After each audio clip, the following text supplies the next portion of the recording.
Now at 9, President Biden plans to send funding to Israel. Where that money will go to. And the Senate has passed a resolution for more aid to Israel. How the resolution will help. Richard Allen's attorneys have pulled out of his case. How this affected today's hearing.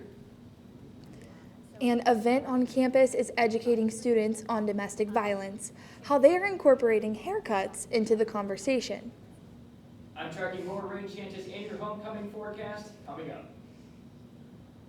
Delaware County's only live television newscast from Ball State University's Unified Media Newsroom. You're watching NewsLink Indiana. Good evening. Thanks for being with us. I'm Luke Barnes. And I'm Anna Drake.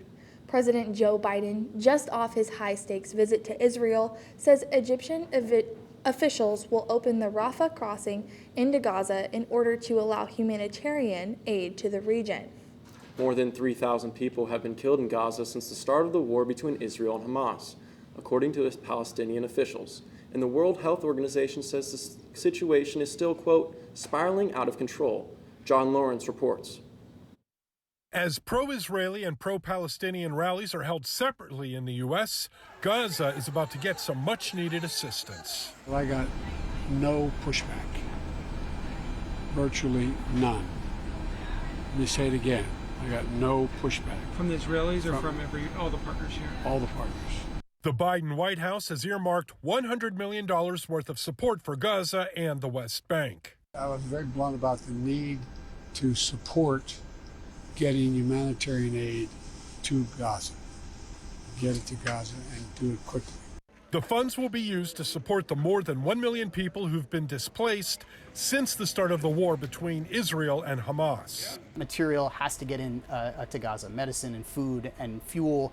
Fuel, by the way, is not just for the civilian population. It powers things like desalination plants that help provide water. Israel says it will eradicate Hamas after the militant group's attack on an Israeli music festival earlier this month that killed 1,400 people, while Palestinian officials are blaming Israel for Tuesday's deadly blast on a hospital in Gaza. I went into the building and suddenly heard strikes. Many of my friends were killed. A spokesperson for the Israel Defense Forces and U.S. government officials both believe Palestinian Islamic Jihad is to blame for the hospital attack, which the group denies. I'm John Lawrence reporting. President Biden addressed the nation tonight. The Senate passed a resolution yesterday affirming its support for Israel. 99 senators co-sponsored it, with only Republican Senator Rand Paul of Kentucky not signing on.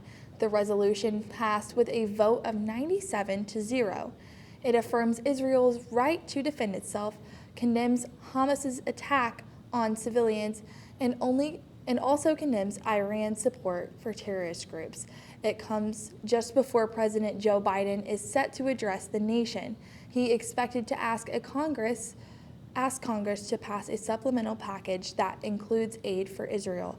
Senate Majority Leader Chuck Schumer said the chamber is ready to back up with resolution with action and resources. The resolution to empower interim House Speaker Patrick McHenry is out, and another floor vote is in. That is according to Congressman Jim Jordan, who says he is still running for the Speaker and will go to the floor for a third vote. He made the comments following a closed-door meeting of House Republicans Thursday. Jordan did not answer if they were going to the floor today, but other House Republicans said that this was his intention. Jordan also says that he plans on meeting with nearly 24 Republicans who voted against him. We made the pitch to members on the resolution as a way to lower the temperature and get back to work. We decided that wasn't where we're going to go. I'm still running for Speaker, and I plan to go to the floor and get the votes and win this race. Jordan still appears to have a steep hill to climb to clinch the 217 votes needed to win the gavel. Most of the 22 Republicans who voted against him on the second ballot Wednesday have said they are firm in their position. The House has been without a Speaker for more than 2 weeks after Kevin McCarthy's ouster. The man accused of orchestrating the fatal shooting of rapper Tupac Shakur had his arraignment postponed again. It's now rescheduled for November 2nd. Dwayne Keith Davis faces a charge of murder with the use of a deadly weapon and is expected to plead not guilty. In a brief court hearing this morning, the judge gave the continuation in order for Davis to get things arranged with a local attorney. The decades-long investigation into Shakur's 1996 death culminated in the arrest of Davis last month. Davis had said he was in the front seat of a Cadillac that pulled alongside Shakur's car when shots were fired from the back seat. Police say Davis is the only suspect in the case who is still alive. He is being held with no bail. The man accused of killing 2 young teenage girls in Indiana is now without legal representation. One of Richard Allen's 2 lawyers unexpectedly asked the judge in the case to withdraw from it today during a hearing. Judge Frances Gohl granted the request and said she expects Allen's other lawyer to do the same. She will now reach out to public defenders to assign new counsel for Allen. Allen is accused of killing 14-year-old Libby German and 13-year-old Abby Williams in 2017. In Indiana, 40% of women and 26% of men experience domestic violence in their lifetime, according to the state's domestic violence report. Today is Purple Thursday, which is a nationally acknowledged day in October to wear purple to raise awareness about domestic violence. In response, the Ball State Center of Survivor Support, alongside the Multicultural Center, hosted an event called Conversations in Cuts to raise awareness on this issue. In between these haircuts, students would be engaged in a conversation on the effects and statistics of domestic violence and what they can do to prevent it and where they can receive help if they ever find themselves in a domestic violence situation. So we really saw an opportunity to provide free haircuts to people who need them while also talking about important conversations such as domestic violence, because October is Domestic Violence Awareness Month, as well as healthy relationships, red flags, things of that sort. Let's toss it over to Lance with some weather. Yeah, guys, it was a rather cool day today. We saw some rain showers really across the entire morning, and that spilled into the afternoon as well. Take a look at your radar. We've had some showers move through recently. What we saw earlier on today, but if we look off to our west, we do see more rain showers that will be on the way. We do expect to see more of those as we go throughout tonight. Our temperatures right now in the mid to upper 50s across Indiana right now. 56 degrees right here in Muncie, 54 in Indianapolis, 56 Terre-Haute, Lafayette, and 55 degrees in Bloomington. Tonight, our overnight low is not going to drop all that far, and that's thanks to the cloud cover and the rain that we will be having. Around 60%, that's because we'll have those scattered showers. Coming up, I will have your homecoming forecast and more rain chances ahead. Cardinals, put on your dancing shoes because today's homecoming event is Air Jam. Air Jam is a lip-syncing and dance battle competition held in Emmons Auditorium. Multiple BSU dance organizations and even self-made student groups come together for a night of competitive fun. One group, Outlet, is looking to reclaim the title after losing their 12-year winning streak last year. President Jadis Rice says this is one of the biggest nights of her team. In the spring, but we also do one in the fall, which should be Air Jam. And why is it important for us? Because the new members that actually join in, usually some of these are freshmen, they actually get the opportunity to compete and know what it feels like to compete, especially since some of our team actually includes a lot of dance and theater majors. We don't know the winner for Air Jam yet, but Monet Lindstrand and Carson Young are the 2023 homecoming king and queen. After the break, gas prices have lowered. How much you will be saving at the pump. And one drug is being taken off the shelves at CVS. Why the FDA says it doesn't work. I don't think that many kids in my son's school even do it. He makes fun of his friend who vapes. He would never try it. She's into soccer. She's on the honor roll. She's just not the type. No way. No way. No way. No way, my kid would never vape. Get your head out of the cloud. Today, nearly 8,000 kids will start vaping. Maybe even yours. Learn about the dangers at talkaboutvaping.org.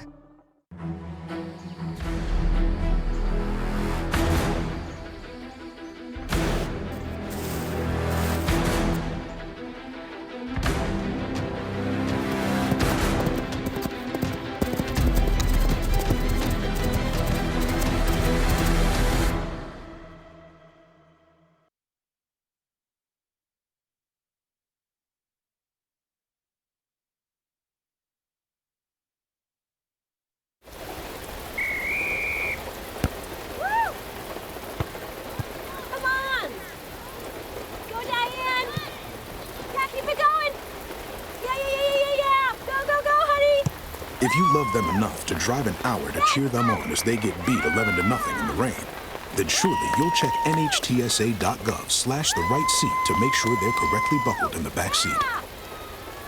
Throw that ball, Diane. Woo! You got this. What if you could feel in control of your retirement in just a few clicks? At aceyourretirement.org, you can. Start with a free 3-minute chat with Avo, your friendly digital retirement coach. Just answer some simple questions like, how do you feel about your ability to save for retirement? Or in how many years do you want to retire? To get free action items customized just for you, get your retirement back on track at aceyourretirement.org. Ball State's Rocky Horror Picture Show Shadowcast is rehearsing for their time warp again. Grace Binkowski is live at Pruitt Hall with some of the cast to hear their pre-participation for Curtain Call. Grace?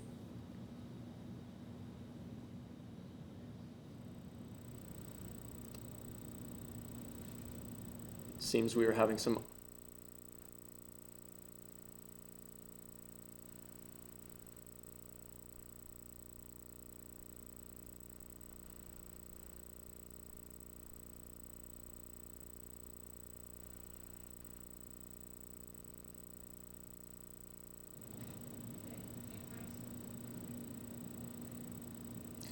Due to technical difficulties, we're moving on to your next story tonight.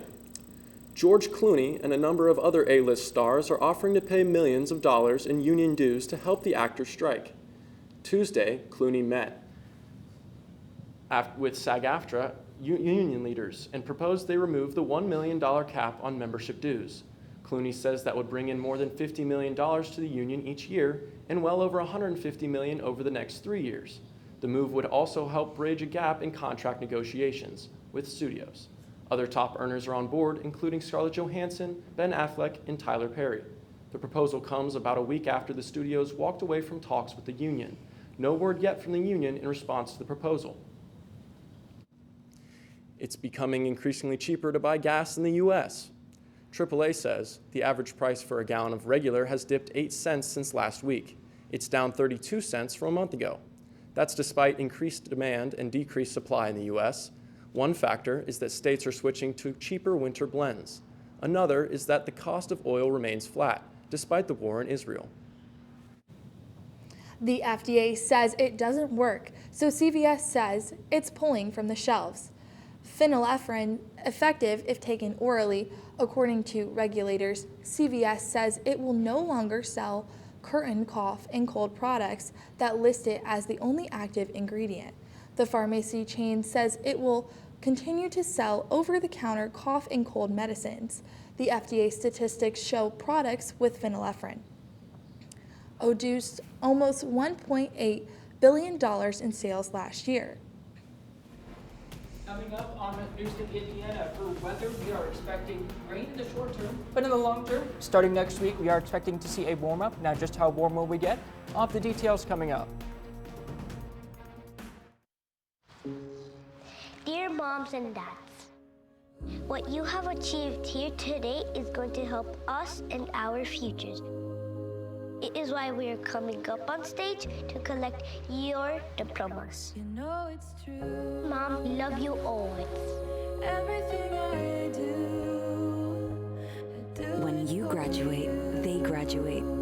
Visit finishyourdiploma.org to find free and supportive adult education centers near you. Hi, I'm Smokey Bear, and I made an assistant to help you prevent wildfires. Dude, I've got this. I've been camping since I was 5 years old. But I am a camping influencer. You know what? I'll bet you $5. Okay. Assistant Smokey, what is the best way to put out a campfire? To put out a campfire, drown with water, stir, drown again.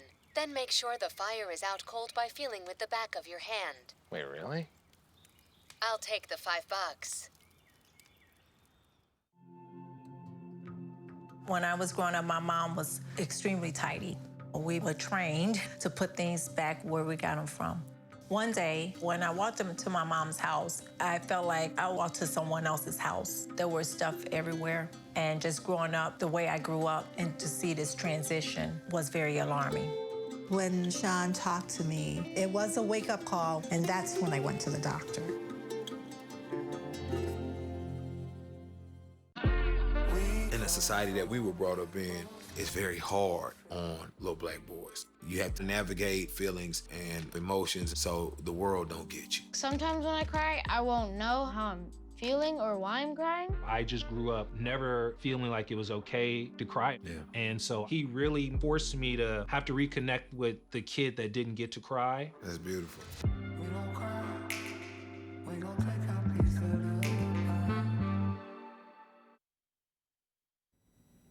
Welcome back. I'm weather forecaster Lance Huffman. Today was a pretty gloomy and rainy day, all things considered. Take a look at this. Our total rainfall as of 5 p.m. was 0.31 inches of rain. And now this was a steady rainfall, so consider this working a 9 to 5 shift because it was measurable rainfall for 8 straight hours, working 9 a.m. to 5 p.m.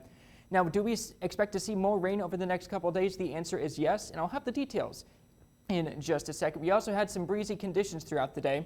Right now, Muncie is seeing west-southwest winds at about 10 miles per hour, southwest winds about 9 miles per hour in Indianapolis. We do expect to see more breezy conditions as we go through tonight as well. Our temperatures right now still hovering in the mid to upper 60s across the area. 56 in Muncie, 54 in Indianapolis and Kokomo, and 55 degrees in Fort Wayne. Now take a look at radar. You can see those showers as they moved on through the area earlier. Most of us are dry for now, but we do expect to see more showers in northwest of us to move southeast and actually encapsulate us in some more rain as we go throughout the night tonight. Those chances will be less than what we had earlier today, but these chances do exist. Now look at this. As we go throughout the rest of tonight, more rain showers still scattered, and tonight overnight low is going to be dropping towards 49 degrees in Muncie. It's going to be pretty high, all things considered, considering that we have clouds, and it's also going to be a bit rainy as well, which will be out of the southwest about 15 miles per hour or up to 15 miles per hour, with some gusty times up to 30 miles per hour as well. Now looking at tomorrow, 57 degrees, another cool day ahead. West-northwest winds still breezy up to 15 miles per hour with some gusts up to 25, so it's not as breezy, but still quite breezy. Expecting more scattered showers as well with that. Now take a look at this. This will be your homecoming forecast per se. As we get towards 2 p.m. when the tailgates start to roll around, things are dry then, but when we get towards the later parts and through the game, we do expect to see some showers. So if you're going out to the homecoming game on Saturday, do be sure to have a jacket with you. Our temperature at the start of kickoff, 57 degrees at that point. Our temperature will be just a bit above that. Spotty showers and breezy with that, with some west winds about 10 to 20 miles per hour, with some gusts up to 30 miles per hour as we face the Central Michigan Chippewas. So good luck to Ball State. I hope we win. Our 7-day forecast has some kind of bumpy roads over the next couple of days, but when we start next week, we get some very nice temperatures. 57 degrees for tomorrow, 62 for Saturday, 54 for Sunday, but when we get towards the upcoming week, we get into the 60s, but we get even warmer into the 70s. So I packed away my shorts. I might actually have to pull this back out because, man, the 70s, I'm looking forward to those. I am as well. I mean, most people go home and, change out the closet for the winter wardrobe. I decided to hold off on that because you never know with Indiana weather. Yes. And a lot of excitement on campus for Ball State. I'm very excited for the homecoming game. It's going to be a little chilly, but that's okay. I'm still excited for it. You too. Yeah. One Ball State squad looks to find a win on the road, and one Cardinal is flying higher than the rest. All this and more next in sports.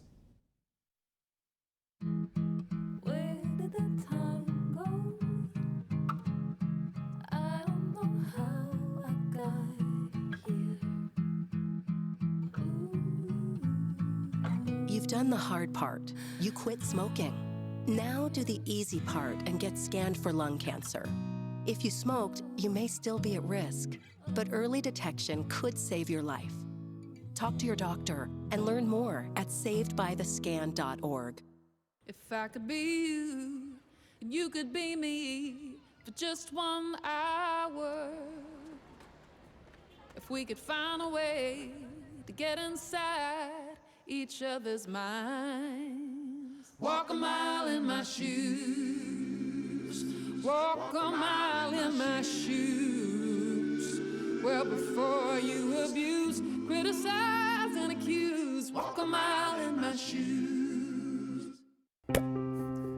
After retiring from the NFL, I've been able to spend a lot more time coaching my daughter's basketball teams. It's something I love to do. Through our games and our tournaments, we see all types of coaching, good and bad. And it begs the question, do we really know who's coaching our kids? Do they have the proper training and screening it would take for me to be comfortable with my daughters playing for that coach? Our Youth Basketball Association made the decision to use trusted coaches to screen and train all of our coaches. I'm a trusted coach. Are you? Did you see that? Whoa, we scored? Yeah, we scored. We're going to the playoffs. I can't believe I missed that. Every time I'm buzzed, I spend too much time on my phone. What? I should take your phone away. No. I'll call for a ride. Hey, why does my face look like that? I'm playing with these new face filters. Okay, you know what? Yep, that's mine. But I need that back. No. Kevin!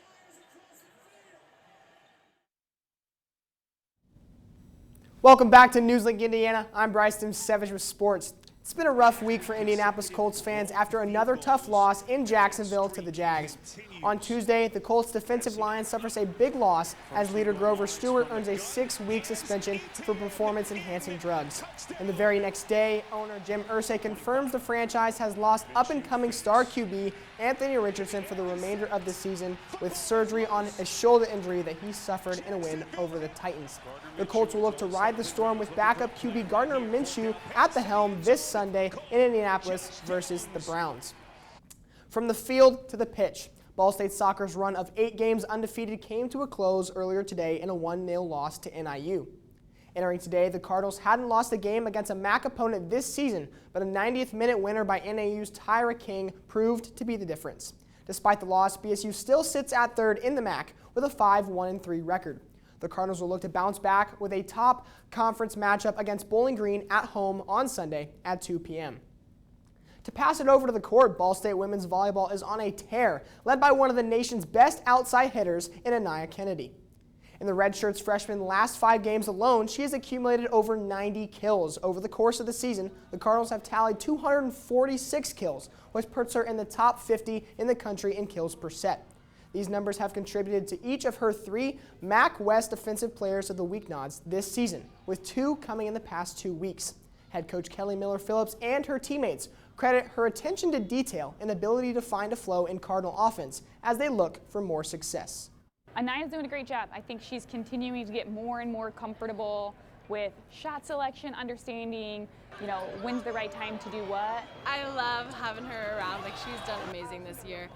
She's done great things, and she's really stepped up in key moments, so that's been awesome for everybody. We wanted to go get the 4th. Kennedy will be on the hunt for that 4th MAC honor tomorrow night in Buffalo. Speaking of that Buffalo matchup, Anaya and her teammates have turned their season around from a rough start, and a weekend doubleheader against the Bulls on the road is their next big challenge. The Cardinals started their season with a 7-game losing streak in early September, but have taken the MAC by storm since interconference competition started. The Cardinals come into the weekend tied for first in the conference with Western Michigan, and Buffalo sitting behind in third. BSU will try to push the Bulls to 7-4 in MAC play after the doubleheader, with a first game at 6 p.m. on Friday. And as women's volleyball heads to Buffalo, Ball State football stays put here in Muncie to battle with the Central Michigan Chippewas for homecoming. The Cardinals head into this one with an abysmal 1-6 record on the year after a loss last week to Toledo. On the opposite sideline, the Chippewas are set to take the field with a 4-3 record on the season and a 2-1 record in the MAC. This is just the 6th time in school history that Ball State has hosted the Chippewas for homecoming. The Cards will look to pick up their first MAC win of the year on Saturday at 3:30 p.m. And be sure to tune in to our sister show, Waking Up with Cardinal Weather, tomorrow morning at 8 a.m. for more insight on the contest. Now, I know we've talked a lot about football, but I want to ask y'all about volleyball real fast. Our girls have been on a tear recently. Do you think they can consistently keep that up for the rest of the season as they get closer to the end? With the way Anaya Kennedy's playing, I could see her being the MAC Player of the Year. As a redshirt freshman, that's incredibly impressive. And I'd love to see them keep the momentum going. Yeah, I think it's never too late in the season to start looking for a ride to the top. I mean, they're always practicing. I'm really excited to see how they work as a team. Yeah, I'm hoping that this volleyball success can kind of translate to football. They've really struggled to start the season. They need to find some wins to kind of save their season. Do you think we'll see that this weekend against Central Michigan? I sure hope so. I really do.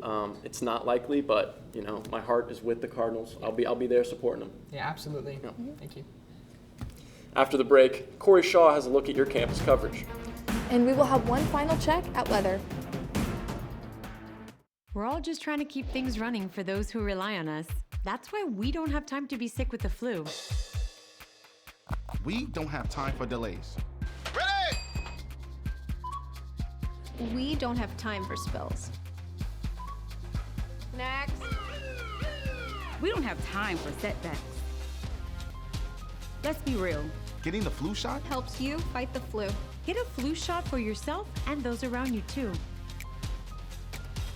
My mother was always very familiar with her neighborhood, but one day she stopped at the stop sign for much longer than usual, and she didn't know whether she should go forward or turn, and she wasn't even really sure where she was at. It was very unsettling for her. I felt so much better after my son told me, "Mom, I don't want you to worry or be afraid. I'll be there for you, and we'll figure it out." Regardless of where you are on your path to retirement, you can still take charge of your financial future today. Visit aceyourretirement.org and answer a few questions from Avo, your friendly digital retirement coach, for free tips, resources, and advice customized for your situation to help you feel confident and prepared for retirement. Retirement looks different for everyone. Make sure you're prepared for your financial future at aceyourretirement.org.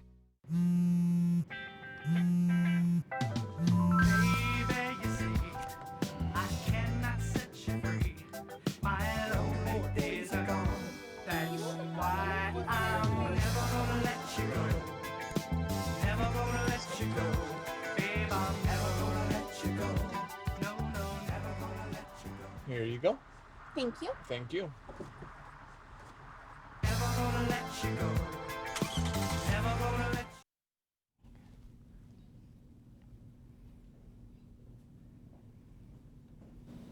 Welcome back to NewsLink Indiana. My name is Corey Shaw, and this is your campus coverage. The Miller College of Business recently concluded another action-packed iteration of Dialogue Days. This annual event has been a staple for the past 30 years, featured a lineup of panel discussions from over 100 Ball State alumni, providing students with the chance to engage directly with industry professionals. The discussions were held in person yesterday and today, offering a dynamic and immersive experience for attendees. The Director of Student Retention and Success says events like these are so important. Dialogue Days is so important for students because it's a chance to get a head start on your career, on your professional network with a group who are here and willing and ready and excited to help you. It's a chance to get that start while you're still a student, and if they missed it this year, then they absolutely better be planning for next year to get that head start. Well, I'm glad that event happened this year, but I'm not sure that I'm going to let it pass by next year. I definitely would like to attend, Networking is huge, building a rapport in the business world. Absolutely. And let's take one final look at weather. All right, your 7-day forecast. We got 50s to start off tomorrow. You're back into the 60s for Saturday, but dip back down in much cooler temperatures. When we get towards Monday, we're back in the 60s, which is nice. We start a very nice warm-up when we get towards Tuesday, Wednesday, and Thursday with 72 for Tuesday, 71 Wednesday, and 70 for Thursday. That's all tonight for NewsLink Indiana. Be sure to tune in to Waking Up with Cardinal Weather tomorrow morning at 8 for our homecoming show. And for news anytime, anywhere, go to ballstatedaily.com and have a great night.